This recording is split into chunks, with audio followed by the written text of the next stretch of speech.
YouTube से अच्छी income generate करने के लिए लगता है अच्छा कंटेंट, और अच्छा कंटेंट जनरेट करने के लिए लगता है अच्छा मटेरियल। अब समझ लो तुमने वीडियो तो अच्छे से वॉइस ओवर कर लिया, लेकिन तुम्हारी वीडियो में साउंड इफेक्ट्स ही ना हो तो।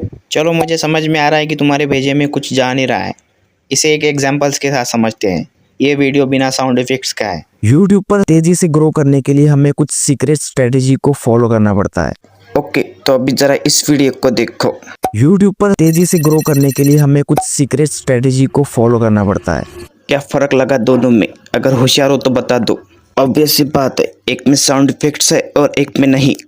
चलो बिना तुम्हारा टाइम वेस्ट किए मैं तुम्हें वो 20+ साउंड इफेक्ट्स दिखाता हूँ जो कि बहुत बड़े क्रिएटर्स अपने वीडियो में यूज करते हैं।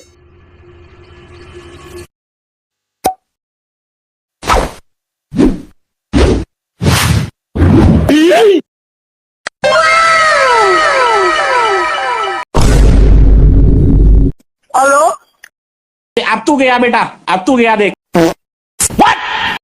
हेलो बोल। Bonk.